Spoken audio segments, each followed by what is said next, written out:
Descargo de responsabilidad, no soy el autor de esta historia, y dejaré el link de la historia original en la descripción. Disfruten el fic y tengan un buen día. Capítulo 46. Ecos. Parte 1. Los ecos reflejan eventos ocurridos en el pasado, pero se propagan a puntos tanto del presente como del futuro. Así como se describe el efecto mariposa, el sonido de un eco se crea a partir de ondas superpuestas. ¿Qué eran los espíritus en Horario? ¿Por qué se decía que eran la raza más querida por los dioses, hasta el punto de que incluso se les consideraba en parte dioses? La respuesta fue, en el mejor de los casos, ambigua. No se conocía mucha información sobre los espíritus, aparte de su papel en la era de los héroes. Sin embargo, el hecho de que se formulara tal pregunta provocó perplejidad y luego duda entre los oyentes. Para los propios dioses, esto les hizo reflexionar. ¿Por qué tenían una impresión tan favorable de los espíritus? El hecho de que ayudaran a los héroes en la era del pasado no les otorgaba una preferencia universal. Tenía que haber algo más, pero curiosamente, este aspecto nunca se planteó. ¿Por qué? Fue casi como Tetis, Zeus y muchos otros dioses comenzaron a parpadear al comprender gradualmente. Sus recuerdos eran borrosos. Los dioses viven eones, pero muchos aún recordaban la primera vez que descendieron. Las vidas mortales eran cortas, pero los dioses aún recordaban a todos y cada uno de los miembros de su familia. Entonces, ¿por qué la información sobre los espíritus era tan confusa? Era como si algo les impidiera reflexionar demasiado sobre el tema. ¿Qué tiene que ver esta situación con los espíritus? Espetó Loki, sin que ningún otro dios se elevara por encima de su volumen como uno de los poderes máximos actuales de Horario. Su mirada era inquietantemente plana, la luz de sus ojos cubierta por un destello agudo. ¿Insinúas que hay algún tipo de conspiración? Shiro intentó abrir la boca para responder, pero su visión se oscureció al tambalearse. Sin embargo, tenía que responder. Una sola mirada a Loki hizo que Shiro sintiera escalofríos. Había planeado invocar a Jormungandr para ayudar a Caster en su lucha contra Zeus de la mazmorra, pero a Apolo no le importó la cooperación y mató al hijo de Loki ante sus ojos. La intención asesina latente en su mirada era sutil, pero Shiro podía percibirla. Incluso Siegfried estaba en guardia, con una mano en el pomo de su espada. Loki se mostraba cordial, pero era imposible saber qué le rondaba por la cabeza. Los rostros pálidos y los rasgos contraídos de Rivaría y Finn detrás de Loki lo decían todo.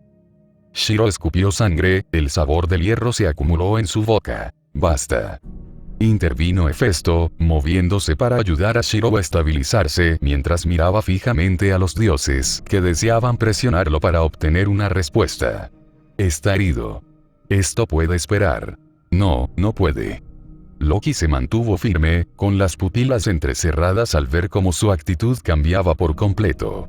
Hablaba completamente en serio, y no le importaba si Shiro estaba en condiciones de explicarse o no. «¿Qué hiciste?» «¿Cómo?» Loki apretó la mandíbula, visiblemente vibrando de malicia. Hestia se estremeció al contemplar a su eterna rival. Hestia conocía bien a Loki, desde el torturador hasta el atormentado, desde el pecho plano hasta el busto generoso, todo era igual. Loki ya los había limpiado, pero Hestia aún podía ver los restos de lágrimas secas en los ojos de Loki. Hestia jamás olvidaría la desesperación que Loki había mostrado al canalizar su divinidad en la runa que Shiro le había proporcionado. Había estado frenética, y ahora su expresión era desapasionada. Al mirar a Loki a los ojos, quedó muy claro para Shiro y los demás que este problema no se solucionaría a menos que se resolviera. Loki no iba a escuchar excusas. En su opinión, no estaba enfadada con Shiro por haberle abierto un paso a Jorm para escapar de ese abismo maldito. No, estaba enfadada con él por no haberle dicho que su hijo había sido desterrado a un lugar sin luz ni calor.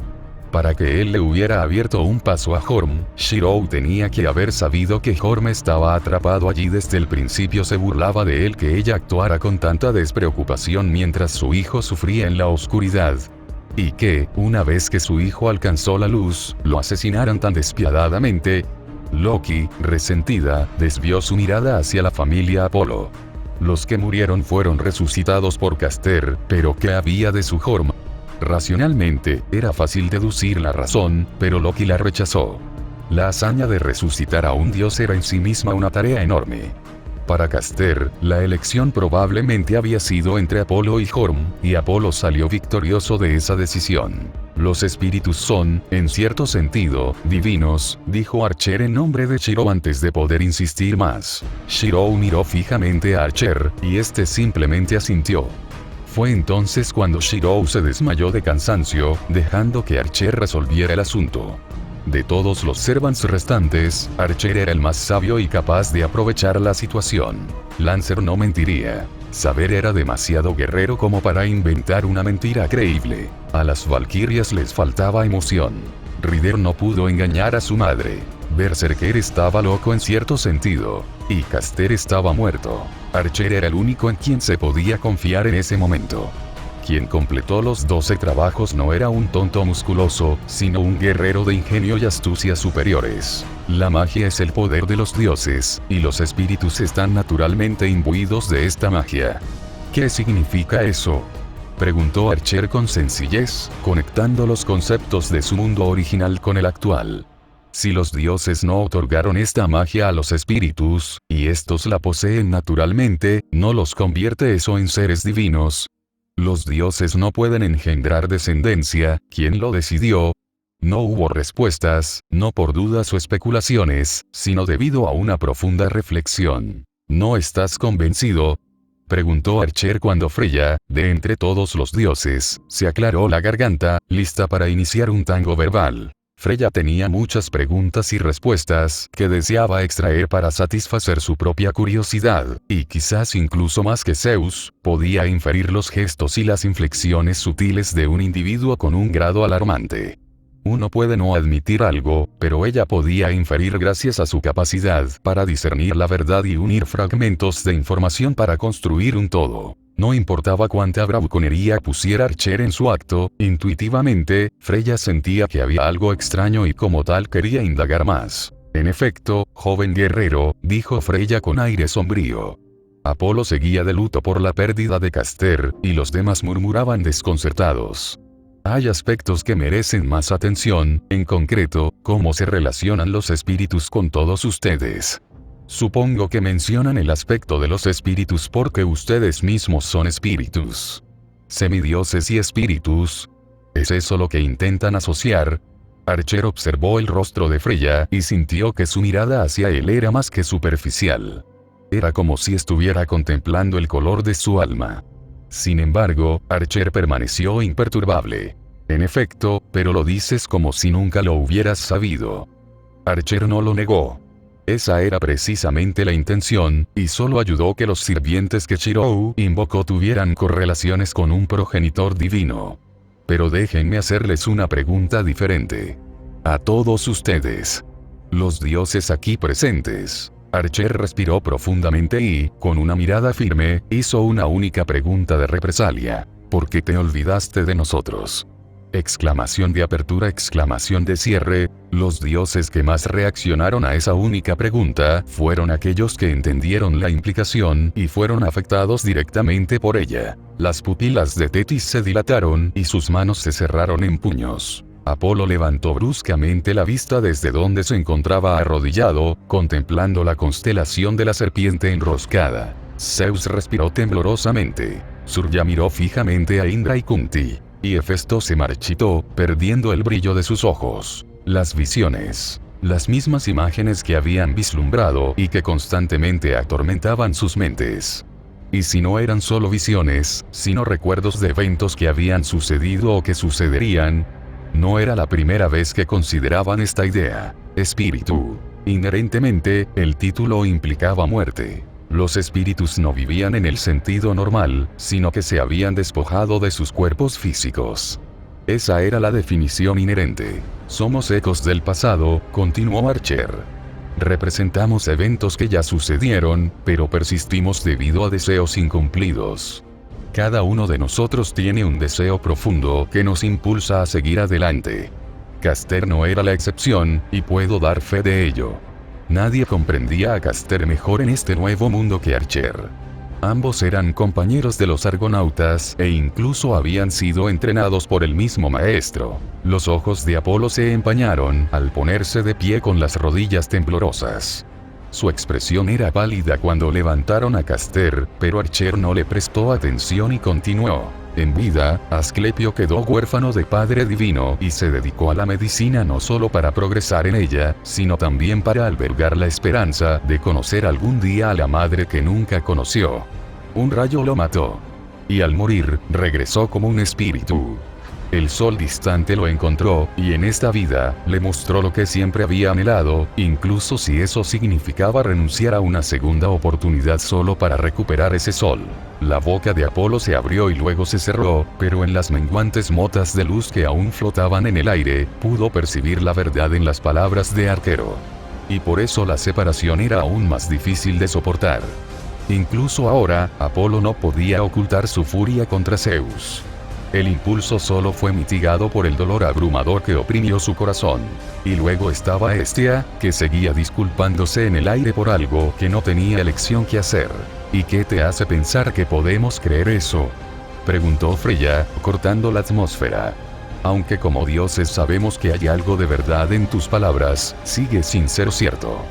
No, si Gersemi, dijo de repente Sigfried, congelando a Freya en el lugar, con la boca abriéndose y cerrándose. Archer asintió a Sigfried en señal de agradecimiento antes de continuar. Orión, Sarpedón, Perseo, mis medio hermanos, todos ellos olvidados.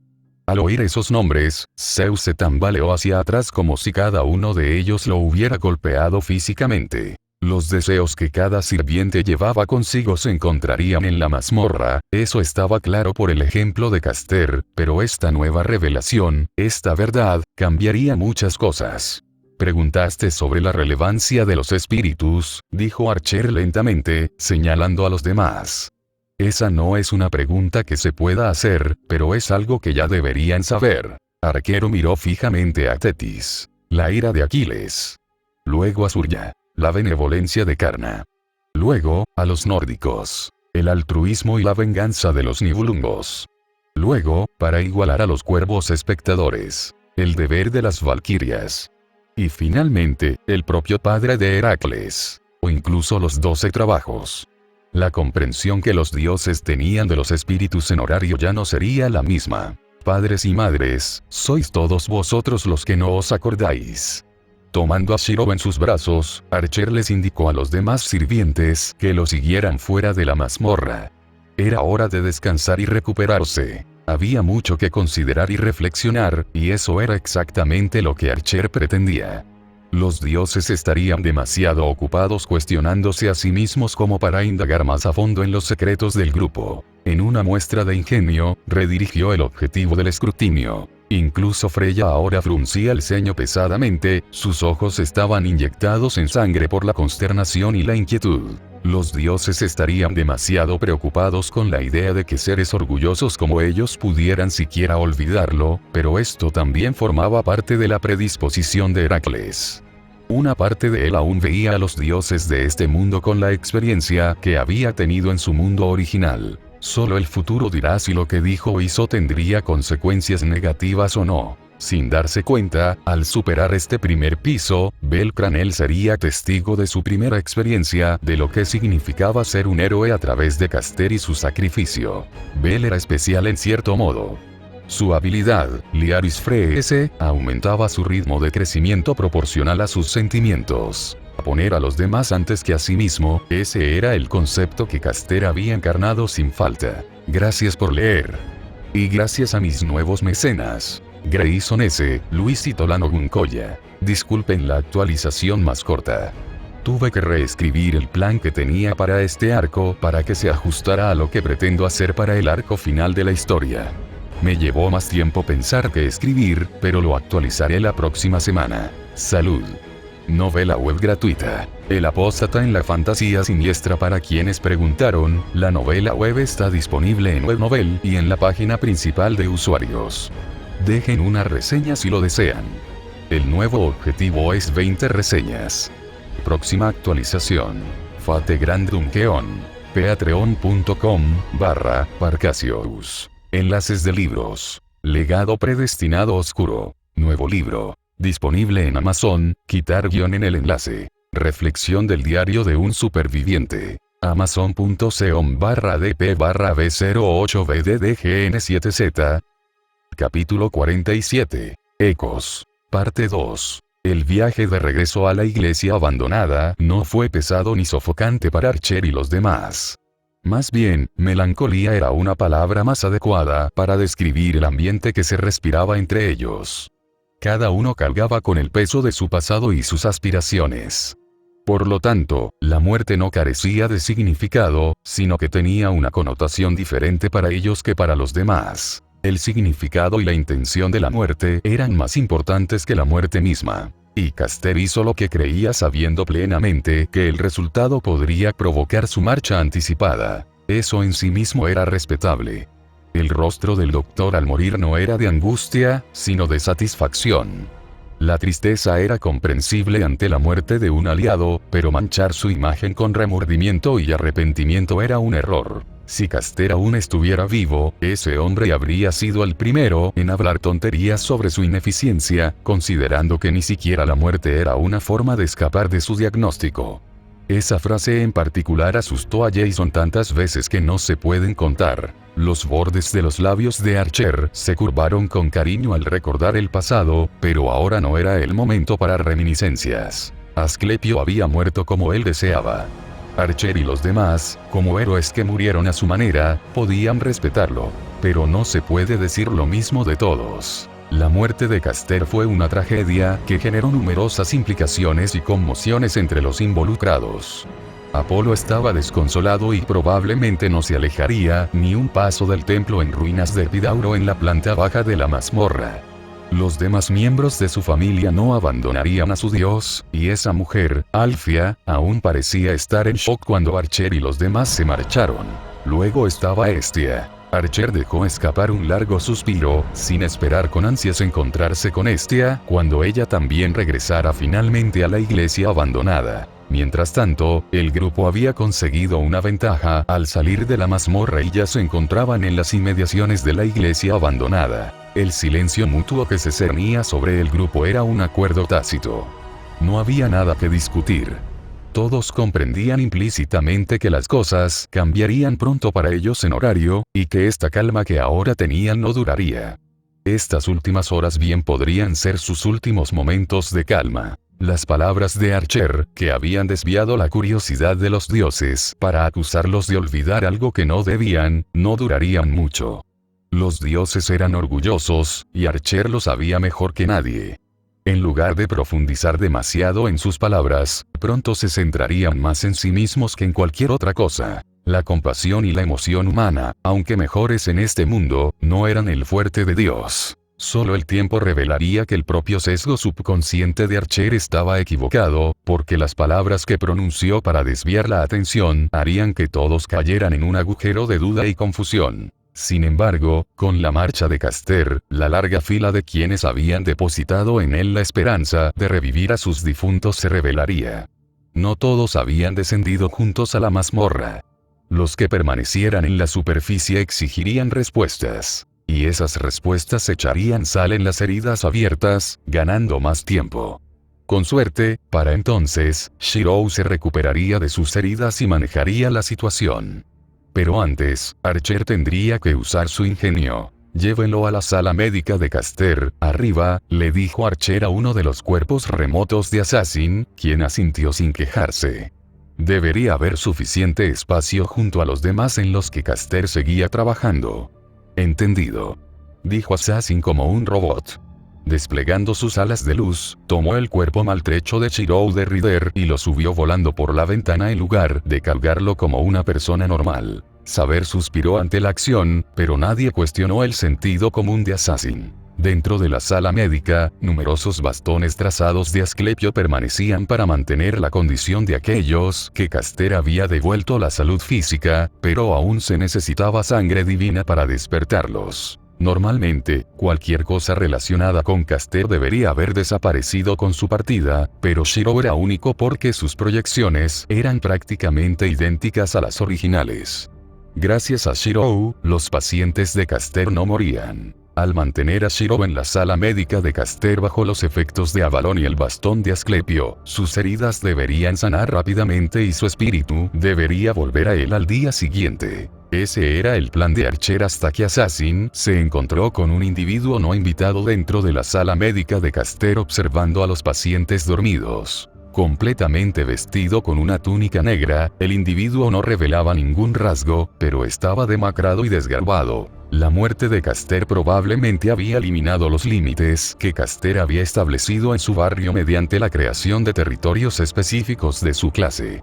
Los demás campos delimitados que Shirou había establecido como precaución también eran irrelevantes, ya que Shirou no estaba en condiciones de reaccionar a sus notificaciones. Considerando que todos se habían marchado juntos para garantizar la seguridad en la mazmorra, la iglesia abandonada estaba desocupada.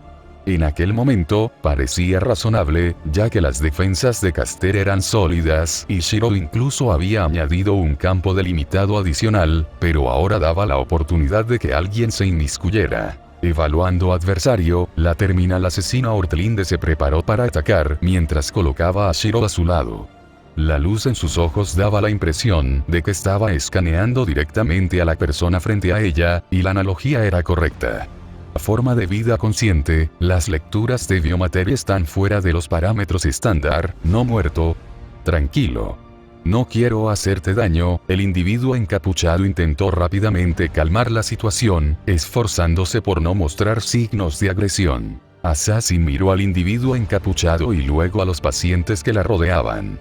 Amenaza o no, incompatible con Caster o no, iniciar un conflicto en una habitación de enfermos era inaceptable. Luego estaba también la condición de su maestro. Bueno, nada de eso importaba realmente, ya que Assassin estaba segura de que los otros Evans no permanecerían inconscientes de un intruso, pero se desvió del tema. Al evaluar que el individuo tenía la intención de iniciar conversaciones, Assassin redujo su energía mágica. Habla, dijo ella rotundamente. Me llamo Fels, se presentó el individuo encapuchado. Sombra del gran dios Urano. Aunque veo que este no es el mejor momento. Fels miró fijamente a Shirou, pero continuó. No quise molestar y he estado esperando tu regreso, pero debo disculparme. Mis propios intereses y curiosidad me llevaron a visitar esta habitación cuando parecieron levantarse las restricciones. Qué impropio de mí a mi edad, ejem.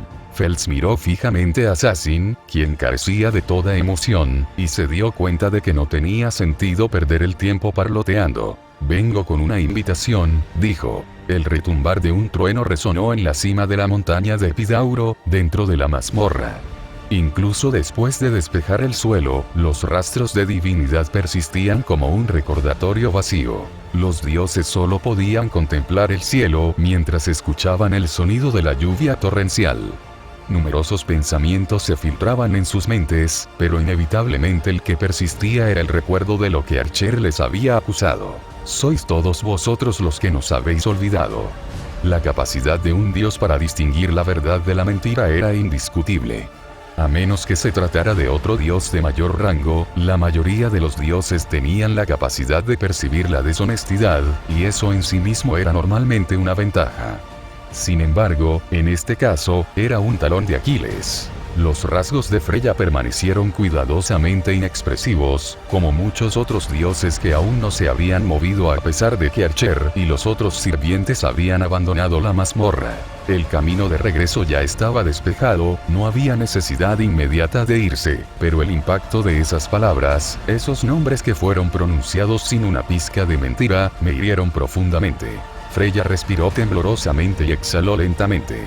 Frunció los labios y su expresión cambió ligeramente, pero al final logró mantener la compostura. No ocurrió lo mismo con todos. Tetis. Llamó Peleo a su diosa con preocupación, notando el rápido deterioro de su complexión. Va a morir, balbuceó Tetis, con las pupilas dilatadas al tragar saliva audiblemente. Las visiones fueron reales. ¿De qué estás hablando?, dijo Peleo, esforzándose por mantener la calma, pero como mortal no podía entenderlo. De repente, la atención de Tetis se desvió hacia Apolo, con la mirada llena de malicia contenida. Por culpa de él, ese hombre. Es su culpa. Apretando los dientes, Tetis dio un paso al frente, pero Peleo la detuvo, sujetándola. Peleo. Susurró Tetis. Ya han sufrido bastante. Peleus negó con la cabeza mientras lanzaba una mirada compasiva a Apolo y su familia. No lo entiendes. Es por culpa de él que nuestro hijo muere. Tetis, tranquila. Peleo endureció su expresión al notar la impasibilidad de Tetis. Esta no eres tú. Tetis apretó la mandíbula y apretó los puños. Escucha, Peleo. Zeus, maldito bastardo. Un rugido gutural atrajo la atención de todos hacia Apolo y un anciano que se había acercado a la zona donde Caster había perecido envuelto en un rayo divino. El rayo remanente reaccionó ante el anciano y se consolidó a su alrededor, integrándose con su divinidad. Ninguna palabra salió de la boca de Zeus, más bien, se quedó en un silencio atónito mientras obtenía su afirmación. Respóndeme. ¿Por qué? ¿Por qué lo hiciste? Gritó Apolo hasta quedarse ronco. No voy a escuchar tonterías de que no fuiste tú ni Hestia. La divinidad es la misma. Pasado o presente, espíritu o no, ese era mi hijo y fuiste tú quien lo mató. Las palabras resonaron con una verdad mucho mayor que la que cualquier autoridad divina podría tener. Y aún así no hubo respuesta, solo espacios en blanco que se negaban a llenarse. No lo recuerdo, dijo finalmente Zeus, haciéndose eco de las palabras de Archer y haciendo la situación más angustiosa para quienes escuchaban. Si dioses como Zeus no podían recordar, entonces claramente algo andaba mal. Existía un patrón general que podía afectar incluso a dioses supremos y gobernantes de panteones enteros. Tenían que llegar al fondo del asunto, pero eso fue todo y esto fue esto. Zeus no pudo sostener la mirada de Apolo, y finalmente Apolo se quebró. Te mataré. Apolo se abalanzó, intentando agarrar la garganta de Zeus, pero casi de inmediato fue aprendido por miembros de la familia Zeus, quienes lo inmovilizaron contra el suelo. Lisos y los demás se enfurecieron y comenzaron a actuar, pero también fueron dominados por la familia Zeus y quedaron inmovilizados. Basta. Basta. Hestia llegó corriendo, sin que nadie le hiciera caso. Apolo solo veía rojo y el recuerdo de su hijo lo infundía más raciocinio. La divinidad de Apolo se encendió y apartó a Hestia, pero la autoridad de Zeus apenas lo presionó para que cesara. Gimió Apolo, con los ojos vidriosos mientras finalmente sucumbía al agotamiento. Lo siento, solo pudo decir Zeus antes de retirarse apresuradamente, con la intención de salir de la mazmorra. Necesitaba pensar. Cuando la divinidad del rayo reaccionó con la de Zeus, prácticamente confirmó que realmente había sido él quien había matado a Caster. Si la explicación de Archer era cierta, entonces había olvidado incluso sus propias acciones, que acabaron con la vida de otro.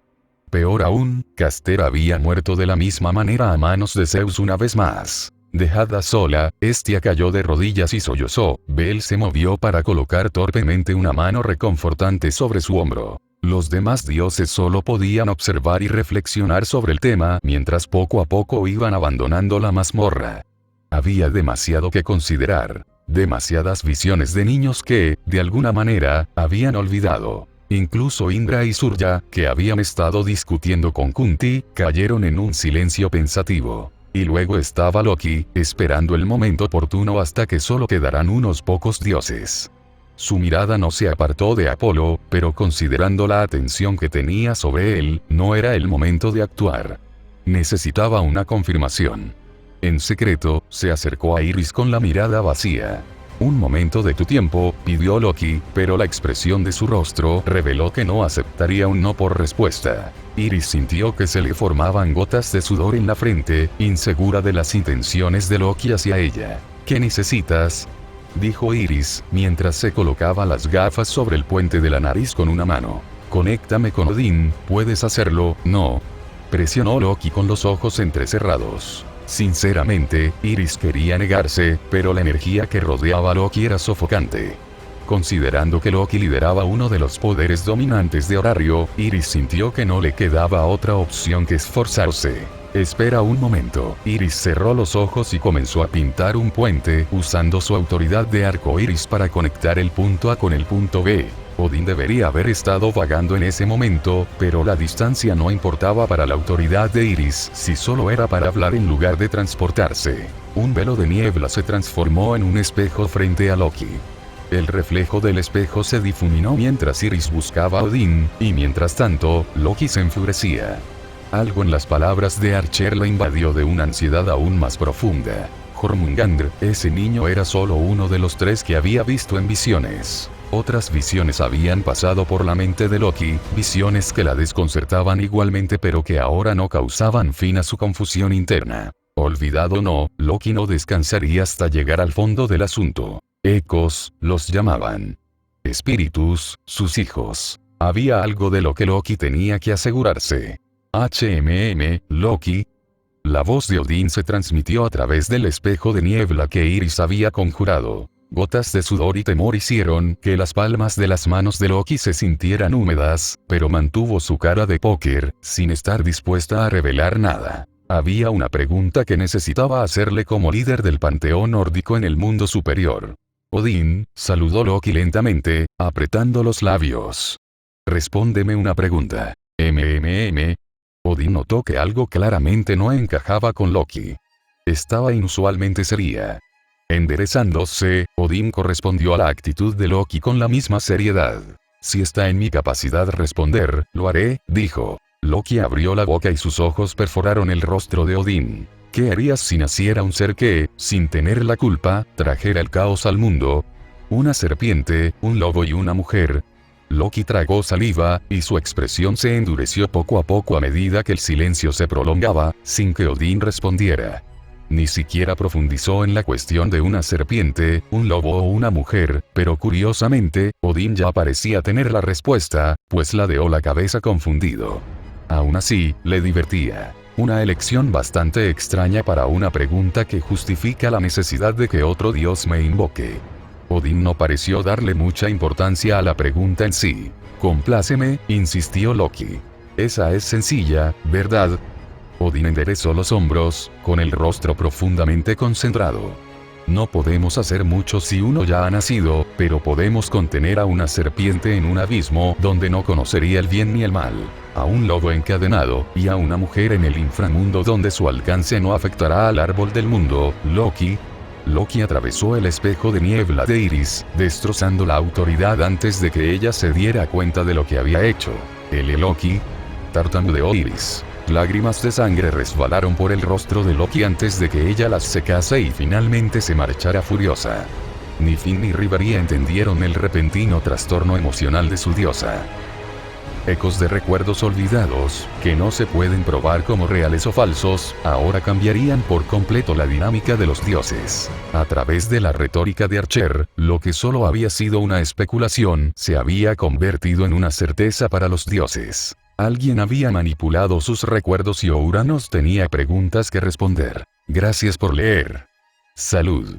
Novela web gratuita. El apóstata en la fantasía siniestra. Para quienes preguntaron, la novela web está disponible en WebNovel y en la página principal de usuarios. Dejen una reseña si lo desean.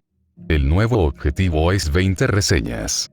Próxima actualización. Por determinar. Patreon.com/Parcasius. Enlaces de libros. Legado predestinado oscuro. Nuevo libro. Disponible en Amazon. Quitar guión en el enlace. Reflexión del diario de un superviviente. Amazon.com/dp/b08bddgn7z